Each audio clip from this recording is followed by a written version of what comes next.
And so, there's going to be, I think, some legal questions just depending on exactly the final wording of the compression and how that works. But we'll be in lockstep with our outside counsel.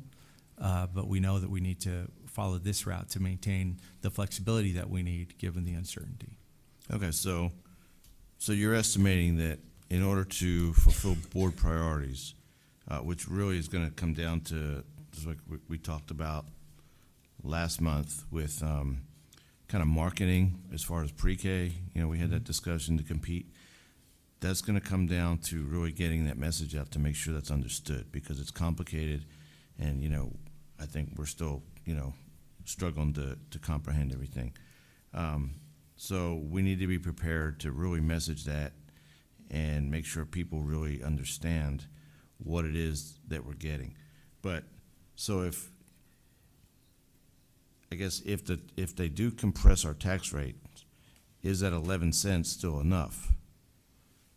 Again, I'm worried that that's a big chunk, but I want to make sure that still can cover, some of these board priorities and some of the things that we've been talking about that we really need to do. No, I do think it would be enough given everything that we know right now. I mean, the compression, the basic allotment is going up, okay, and we would let's just say House Bill 3 prevailed, we would end up with 3% above current law, which is more than what we've shown you here. Okay, if we followed through with still having the election after that, no, we would definitely have enough to cover the full extent of the board priorities. We're touching on all of the board priorities to some extent, just not nearly as much as we would like. A lot of we've addressed part of all of the goals through what's been approved already, and we're trying to enhance that with what we're bringing to the board for approval this month. But to go farther and to really close some of the gaps that we want to include, we do think that we would need more revenue. That's right. Okay. So like you said, assume House Bill 3 passed. Mm-hmm. Okay. So we'd end up with maybe a few $1 million more than above the current situation. So if we call this TRE and we're asking for 11 cents, it doesn't mean that we actually have to raise taxes 11 cents. So what we need to try to, and I wrote this question down because I think we're going to have to get back to you on that next week. We are going to have to adopt a rate to be able to support the actual calling of the election. A budget. But assuming if we have the flexibility, okay. If we have the flexibility to actually not have the election, well then you wouldn't. I think that we'd be able to have the ability to change the tax rate, and so. But I need to confirm that with council. Okay. So okay. So once you do that, get back to us on that. Mm-hmm. Okay. No, I'll that's definitely get back to you. That's a huge increase. I mean, right. Just looking at the average, just $200,000 home. That's Well, each penny's $20. Yeah, each exactly. penny's $20 on an annual right. basis. So it's over. You're talking over $220 a year mm-hmm. for a $200,000 home. So it is. Right. It's a big sticker shock. Mm-hmm. And then you were talking about full day pre-K, or Mr. Rice brought it up. Isn't that already funded in House Bill 3? I know we're questioning whether how long it's going to be funded for, but isn't there a commitment at least for the next 2 years? Oh, the House both bills actually have us having to offer pre-K, full day pre-K for all eligible students. Right. Okay, it's funded through the half day ADA, which would be incremental revenue, but then it's funded by the early reading allotment that they're including in the revenue numbers. And so we wouldn't have a lot of incremental revenue above and beyond that. So that's why it would be a hit to go forward and add all 2,500 of those kids, assuming we'd go from 40% 40% of that group taking advantage of the full day pre-K. Okay. Okay, but I think what Mr. Rice brought up, because I read that in your memo, that we really do need to be competitive. So I'm just wondering if you could just explain how is it that some of these other districts might benefit a lot more than we may. Okay, so the districts around us all of the districts, the big districts around us, have the same CEI, so they took that same hit. But the free and reduced counts for A-Leaf, Aldine, Spring Branch are significantly higher than us. Okay. All right. Okay. And then Spring Branch also has the benefit of really a lot of reduced recapture. And so they get that much more in funding per student, more above and beyond where they're at now. And so that's the biggest difference between us and those three districts. Okay, that's something that really needs to be stressed in the messaging, because you don't want teachers leaving for, better pay somewhere else. I mean, we just can't have that, because then we suffer. So, Right. But that's going to be up to the voters but we need to make sure they really understand that, in just a real transparent and clear manner. So that's going to be real important. Okay, thank you. Thank you, Mr. Rosenthal. Mrs. Tossan.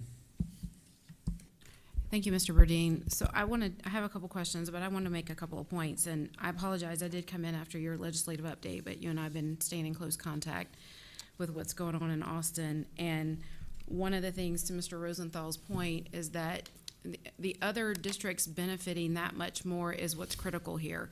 Because one of the legislators told us in one of our meetings, so you're complaining because you're getting more money. And it made us, in an attempt to make us look stupid. I mean, that's really what it was. It was an attempt to make us look foolish for being there. And our response was, yes, that is our problem, because when you reduce our cost of education index in a market that is this competitive, and the surrounding districts are getting a windfall of more money where we are not, then yes, that is the problem, is when inequities are increased and the gap gets bigger, then how are we supposed to attract and retain those high-quality teachers? And that is what we're all about here. So I just want to make sure that we understand what's really going on here. It's not that we don't understand that we're getting more money, but the point is that if we can't keep up with surrounding districts, I mean, anybody who understands business understands that. If you can't keep up with surrounding business, then we're going to be the ones who suffer, and it's going to hurt our kids. And that's the point. So our board priorities that's a buzz phrase and a catchphrase, but Mr. Rice started with listing some of those, and we're talking about supporting kids who are struggling. We're talking about closing achievement gaps. We're talking about trauma-informed care positions. We're talking about supporting kids with severe behavioral problems. We're talking about supporting our gifted kids that we haven't supported like we should be. We're talking about the early intervention center and the expanding special education population and the teachers that are needed for that. We're talking about expanding our EDGE program, which is on our agenda tonight, in order to help some of our schools that need that help. I mean, we're talking about PTech and early college and CTE. I mean, board priorities have kids on the end of them. And so, that's it's really hard for me as a fiscal conservative and a taxpayer in this district to talk about an 11-penny increase. But at the same time, I can't imagine slicing a program that has kids on the end of it. And all the work that we've done for the past 6 years to get us to the point where we're closing achievement gaps. That's huge. Our literacy center is huge. And those are the kind of things that cost the most money. So, so I just wanted to piggyback on what Mr. Rosenthal and Mr. Rice were saying, because that has to be our message.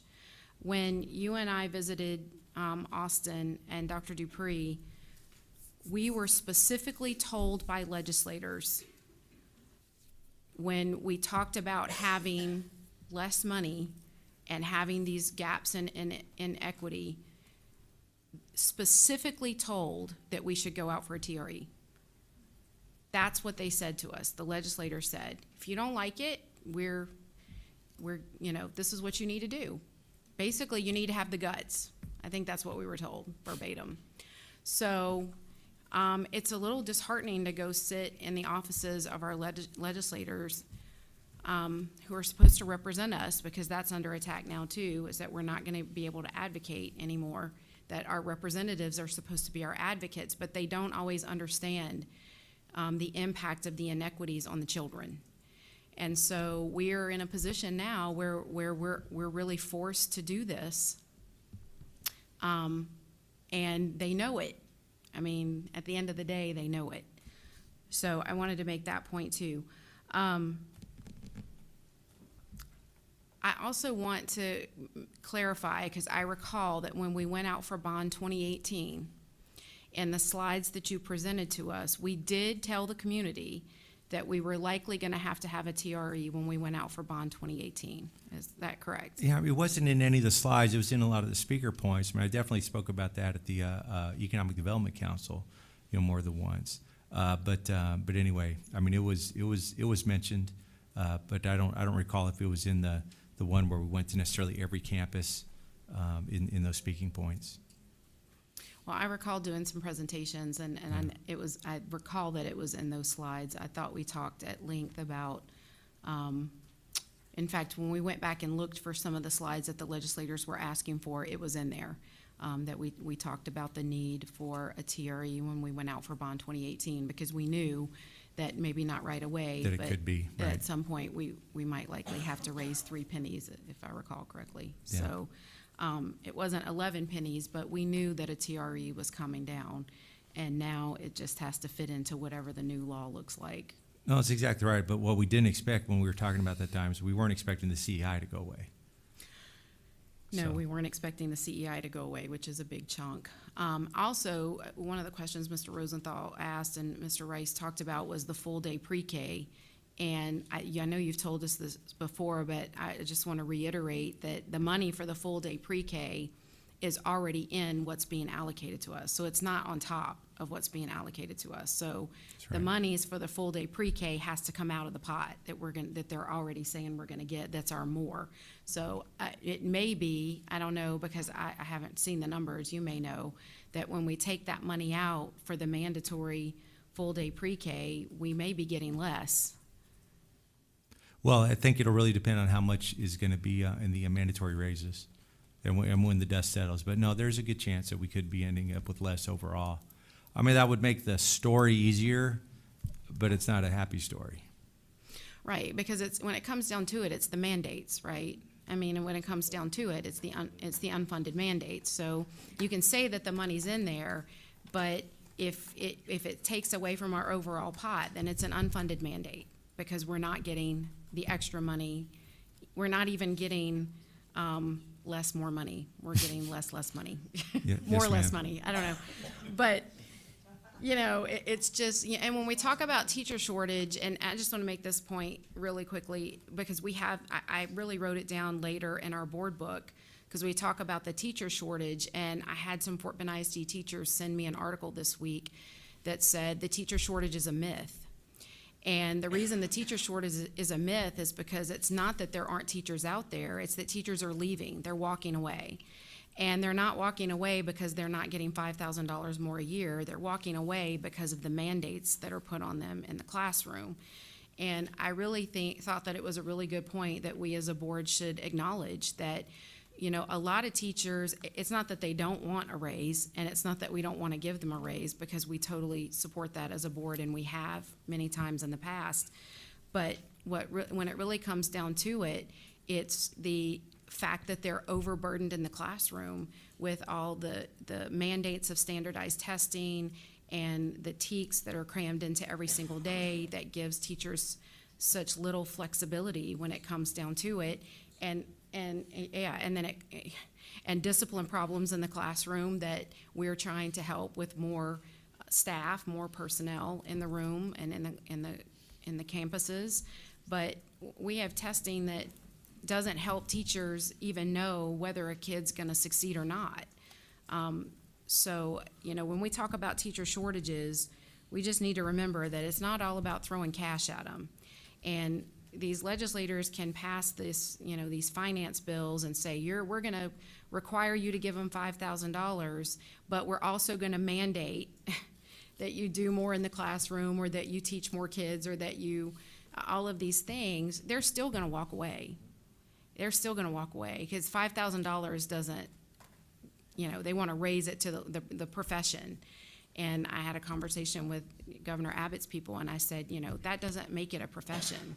There are other things you should be doing. So, you know, I thought it might be a good point for this board to think about some kind of resolution to that effect that says we recognize what our teachers are going through, and that the teacher shortage has more to do with that than it does with mandating pay raises. So thank you for your work on this. I know it's not been easy. I've walked a little bit of this road with you in Austin, and so thank you guys both for all what you've done in trying to keep our head above water. Thank you, Mrs. Tossan. Mrs. James? Thank you, Mr. Burdine, and thank you, everybody, for the good presentation. I'm not quite as far along the learning curve as Mrs. Tossan, so I'm going to go back a little bit. If we could go back to the assumptions page on page 11, I wasn't quite sure that the average daily membership you have up there, I guess, is attendance, but that looks like a lower number, or the same number as a lower number than what we have right now. So is there a reason for that, or is that just a number that we started using in March and we haven't updated it or something? The 76,200, I'll actually let Louise speak to that, because that's daily attendance, not enrollment. Correct. So the 76,249, so we have a projected enrollment over 77,223 students, but of those, that group of students, they're around 1,800 pre-K students. So basically, in terms of average daily membership, then you had to divide that by two, because pre-K we only receive 50% of ADA. So that's the adjustment that happens from the 77 to 23 that were projected to what you see in the average daily membership. Okay, so it's the projected enrollment minus half the pre-K kids, because, or some percentage of them, because they're only going half a day, but some of them are going full day, but that doesn't count. Well, the whether or not they're in full day or half day, the funding is the same. It's only half. It's only half. Okay, Right. so minus half the pre-K kids, and Yeah, that's that's the it. answer? Yeah. Okay. All right, thank you. And then on page 15, actually, one more thing on page 11. The Austin yield number, that $126, what does that mean? That's the value of the golden pennies, and so the Austin yield, that's the how much per watt that you get to count. And so as that has been increasing significantly because of the Austin property values have been going up and the enrollment's been going down, that number's been going up more than the state wants to, and so they're decoupling it so the golden pennies wouldn't be worth that much in the future. But that's what's in the current law right now. Okay, so this is what's in the current law, and this is what the budget's based on, and then we'll have Right. to do a recalculation later on. Yes, But you're yes. expecting that number to go down? Yes, yeah, both bills, Senate and House version, have it going down to under $100. Under 100, you said? Yes. Okay, thank you. All right, and then on page 15, just for clarification, and I know you guys have all said this a couple of times now, but this preliminary budget there is showing the 2% compensation increase for all staff, or just for teachers? All staff. All staff, and for the 1920 school year. Right. But in whichever slide has a 3-year projection, it's not, Yeah, we can't afford without the TRE and to maintain what we have going on, we can't afford to add 2% in each of those out years. So it's Okay. only in the 1920 year. but different than what we've done in the past. This is an actual compensation, this is actual raise versus a one-time Right, supplement or right. So that retention. amount, it's about $10 million is included in all the other years. Okay, on the ones outgoing. Okay. And then, this is a question about the pennies, and this is kind of building on, I think, what Mr. Rosenthal was saying. So we have a rate right now that's $1.06. 6 cents of those are Golden pennies. golden pennies. The dollar part of that rate would be compressed to 96 or some number, depending what the legislative conference determines, right? Right. Then the 6 cents would still remain. Mm-hmm. And what you're proposing in your TRE budgets include 11 cents added to that. Right. So it's the we didn't whenever we go through the TRE projections, okay, we're only working with current law still with $1.06 plus 11 pennies, okay, and then those 11 pennies would have recapture under current law. If House Bill 3 prevailed, our M&O rate would go down to $1.02. We would have the ability to go from $1.02 still up to $1.17 with two more golden pennies, and then 13 copper pennies. That's if House Bill 3 goes forward. It'd be different. It'd be less if the Senate bill prevailed. But this view is only just based under current law with $1.06 plus 11 copper pennies. That's how that 35 million is calculated. Okay, so current law, without compression, any of that, just adding 11 cents to our Yes, ma'am. current tax rate, putting us at $1.17. Okay, so how does that work if this isn't all decided? Like, let's say they end up in a special session to hash this out. Mm-hmm. But yet we have the special meeting and call for the TRE before that's decided. And then so that's, I guess, what you were getting at. Can we change our number? Can we change our amount? Can we change what we're asking Right. for? I mean, we do have the ability to not do an election. Okay, we do have the ability to pull back on that. What I'm trying to find out, but I think it works, just from a logic perspective. If you don't have to do the election, then I think you'd be able to adjust your tax rate. And so anyway, but I want to confirm that with the outside counsel. But I'm sorry. If I may, as in talking with the outside counsel, one of the things that they've indicated, the way that the resolution for the tax rate will be written is it will basically, if you choose not to do the election or the election is unsuccessful, it would revert us back to the $1.06, assuming current law stays in place.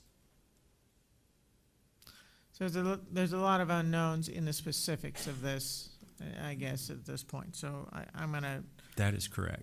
stop that part of that, because that's not really productive.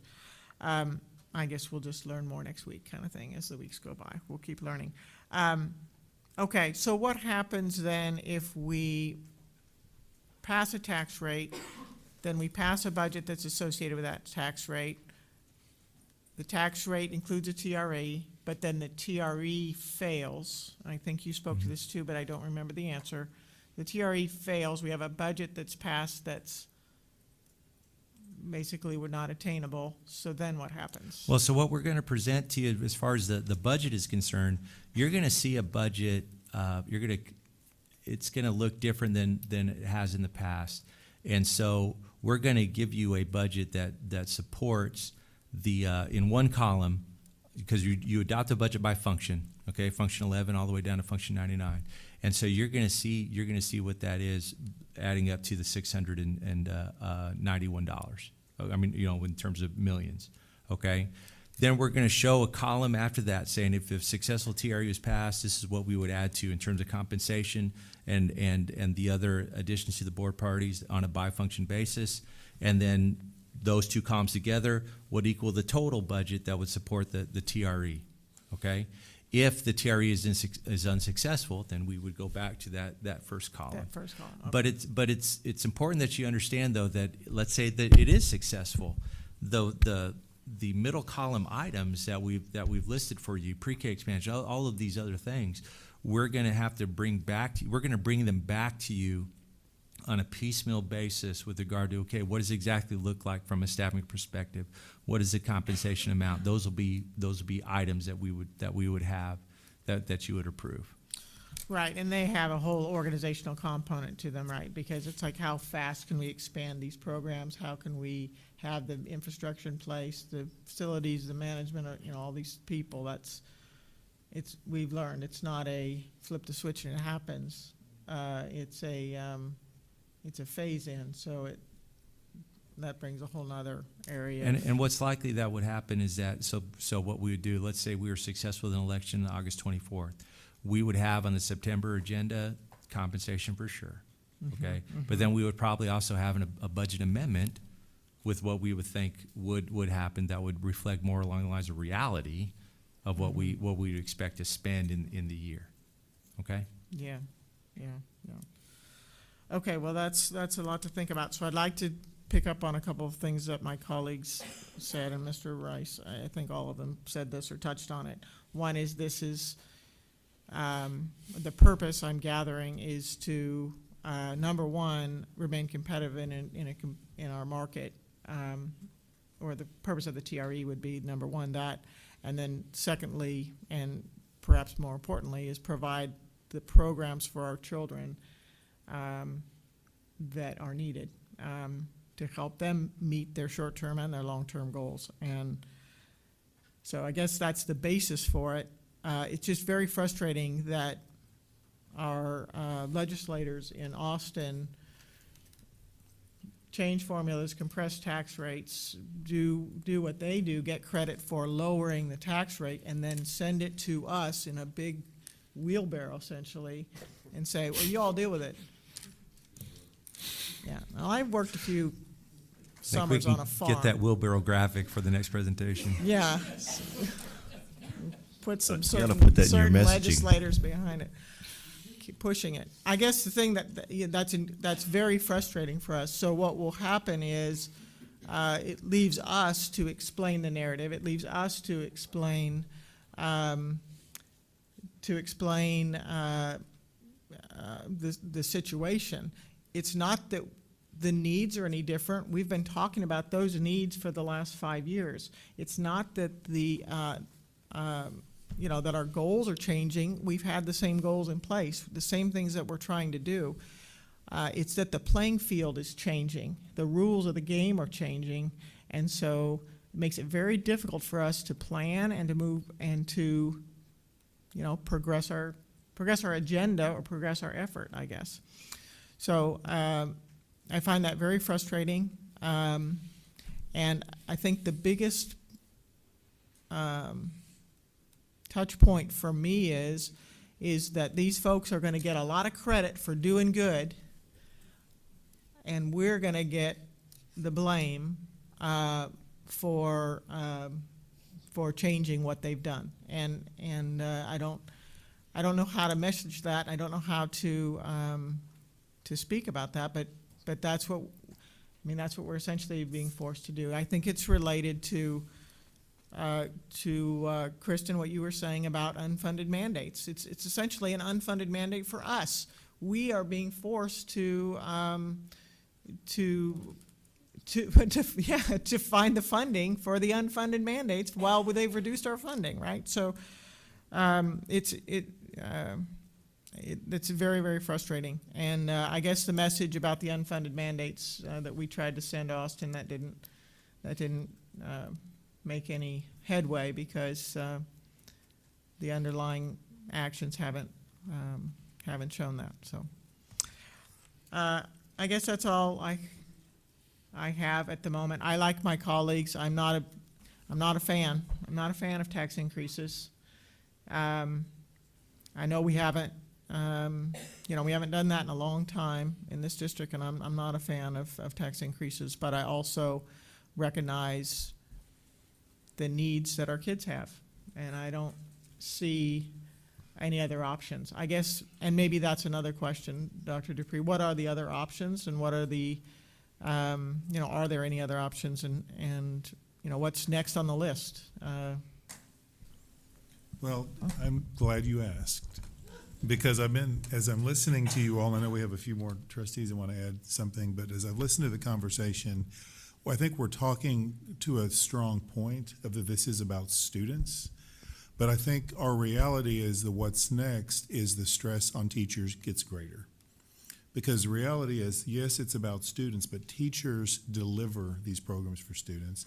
Teachers are already overstressed. They're already getting kicked, bit, hit, things thrown at them. They're facing major discipline issues with some of the students, and that's after we've made a lot of gains in improving discipline in our district. I mean, we're doing a great job. They are working hard at the school level. But the reality is our students coming to our classrooms today are very different. And Steve hit on this, but the districts around us, the drivers for this legislative change are, and those districts that are gaining the most are either in recapture or they're very high free and reduced lunch.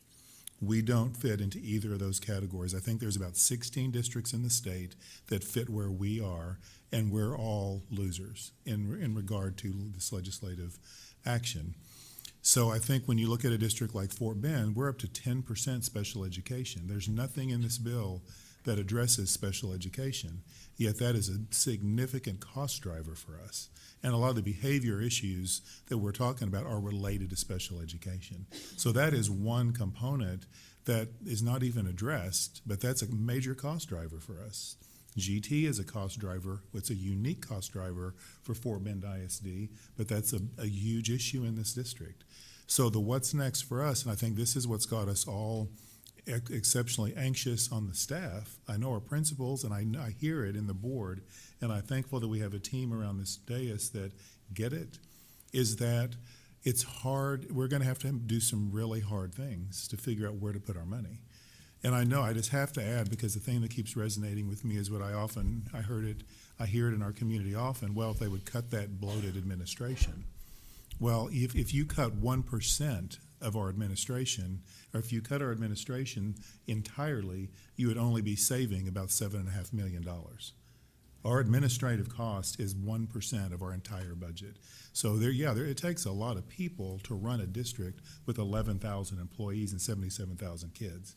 But you can get rid of every administrator in the district, including me, and you would still not be closing any of this gap.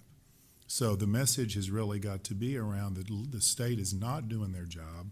They're not putting the money where they need to put it. They're not addressing the real issues that we face.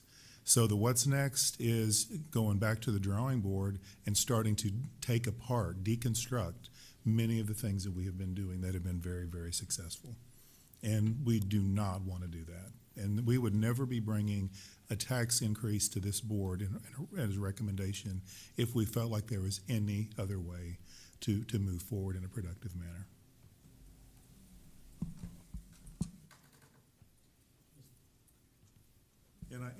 And I didn't mean that to sound like you were. I didn't mean it to sound argumentative.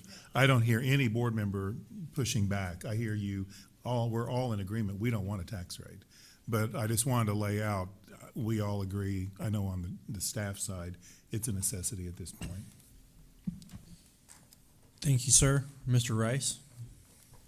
Thank you, Mr. Burdine. Well, I'm going to speak plainly. Centralized planning results in tax increases. We're not called an independent school district for nothing. All independent school districts should have the flexibility to chart their own course, and we know what's best for our kids. And centralized planning failed in communist China, and it's failing our kids in Texas. So I did want to, Mr. Bassett, Mr. Gunn, and Mr. Can't read your last name, Luis, sorry, to say thank you. I was going to tell you that earlier, but I forgot.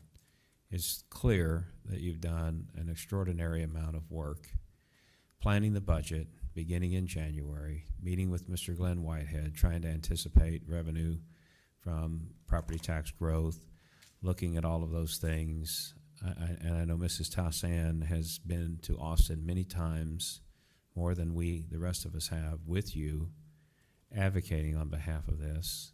And I'm grateful to you for doing that. And I feel like if we, as the team of 8, ask the superintendent in our governance role, here are our priorities: improve student outcomes, reduce the achievement gap, move all campuses out of TRE, all many things that Mr. Rosenthal and I have heard during the last several weeks. That takes money. So specifically, Mrs. James, if we don't increase taxes, then none of the board priorities can occur, period. And result of centralized planning. And you're exactly right. We'll be the ones who have to carry the message out. But I believe if we do that and work hard to do that, the community will support us. And because we're doing what we need to do. When I look at things like providing school counseling, health services, mental health, and trauma-informed care, I would much rather do that than buy metal detectors. That's going to make more of an impact on our kids than some soundbite, feel-good soundbite. So if we ask you, Dr. Dupree, to achieve all of those things, and then we don't support the steps necessary to achieve the revenue, that's on us. And so I really just want to say thank you for your hard work. It's clear how much you've put into this. Thanks again. Thank you, Mr. Rice. Mrs. Tossan? So I just wanted to make one last point because I just got this across my email. After about 40 amendments were added, Senate passes HB 3. Some highlights are, among the biggest changes on Monday was the removal of language from the bill that would hinted at it being tied to the sales tax increase. So no more tied to the sales tax increase. Instead, they're going to tie it to something called a Tax Reduction and Excellence in Education Fund. So we got a new fund that's being created, $2.9 billion each year over the next 2 years from sources such as oil and gas production that typically goes into the rainy day fund, which our Comptroller Hagar has warned us against time and time and time again, tying anything permanent to oil and gas. $300 million from the revenue the school land board generates from the land properties it manages. $300 million from sales tax on online purchases, which came through the Wayfair case. They're going to, among the biggest criticisms, they're going to tie extra school district funding and extra teacher pay to performance on the STAR test. The bill would require students in grades 3 through 8 to take STAR writing every year, as opposed to right now where only 4th and 7th graders do. Senator Seliger proposed removing that, tried, proposal failed. It continues to propose giving classroom teachers and librarians a $5,000 pay raise. However, when Senate members tried to add nurses, speech pathologists, and counselors, they said no, which means that leaves that to us still to come up with extra money for that. And the last point I wanted to make is that it says in the article, and the legislators keep saying, that they're increasing special education funding because what they're doing is increasing the weight. I mean, we asked them that, and they said they were not increasing the weight. But they're continuing to say that they're increasing special education funding. But the bottom line problem is that we're identifying more kids. And when you already have an underfunding problem and already have a gap, then the more kids you identify, the bigger the gap gets. So I bet that's a STAR test question. And I don't understand why they can't get that. I mean, seriously, we're talking about a gap that's already there. And if you put more kids in the bucket, the gap gets bigger. So that's not being addressed at all, to Dr. Dupree's point. So I'm not sure where the increase in funding for special education is, because repeatedly we asked about the weights and the weights. They're adding the dyslexia, that's new. But that's different. They're saying dyslexia and special education. Yeah, 'Cause but they're adding to even the, though dyslexia is in, I won't even get into the law. I'm but not trying anyway. to defend them, but they're adding to the mainstream weight from 0.1 to 0.15. Right, but that's not special education. That's different. Yeah. Which I'm not sure they understand that either. Did your summary include the amendment on the studying the CEI? Yeah, so Yes. So they had that. I didn't even talk about that. They're also going to decrease the school property tax rate by 10 cents per $100 evaluation. And then they would cap the growth of the property tax revenue school districts can collect to a minimum of 2.5%. So starting the first year that the bill takes effect, and then they would allow the cap to increase to 5.5 if inflation rises, which was another point I was going to make earlier, is that none of this money has anything to do with inflation. Like, nobody's calculating that at all. So anyway, I just wanted to throw that out there because that just came across the wire, and in the context of this confrontation, I thought that was really interesting. Senator Taylor also made the point that we don't even know how much this bill is going to cost because the LBB numbers haven't come in yet. So they passed it, but they don't know what it's going to cost. They also reduced it from $9.2 billion back down to $9 billion. So they cut a little bit. Anyway, that's the update. Thank you, Mrs. Tossan. Mr. Rosenthal. So let me get this straight. So they're gonna cap property taxes for school districts as well. Yes. So Senate has basically always your talked about 11 that. cents just like went away and now it's gonna have to go higher. Sounds like. We don't know Yeah, what's going to happen. and what I don't know is to have a compression of 10 pennies and to cap at 2.5 when Right. budgets have been built on 6-7% and all. I don't know how the Including state's theirs. going to be able to afford that Yeah, over the including long term. theirs. I just don't know how they're going to be able to afford it. I think the LBB is going to come back with a number that's in excess of what the comptroller is allocated. I'll be shocked if that's not true. Sorry. All right. Well, once again, I wanted to thank you, gentlemen, for the extreme amount of work that it took to compile all this information for us. It's extremely in-depth, and we appreciate that. If I could emphasize this conversation by putting some exclamation points like we can on a text, I would. I agree with every single one of my board members up here and what we discussed.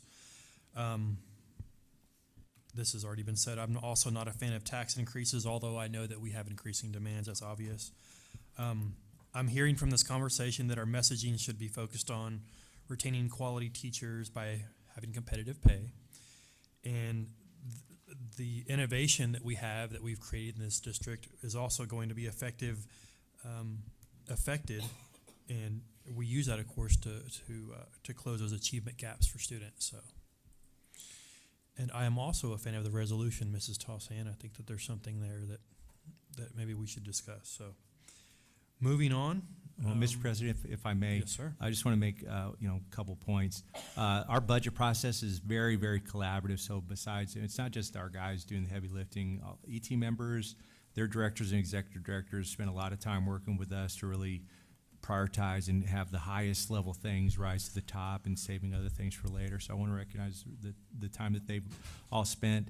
We'll also report to you next week exactly how many districts have already done the TRE. It is more than half the districts in the state, but we'll be giving you some specific numbers on that. And it had been my hope to put it off as long as possible. I always knew that was a bullet that we had that we could use, but or a tool in our toolkit or whatever you want to say. But given the legislation that's been proposed and discussed, I don't see an alternative right now.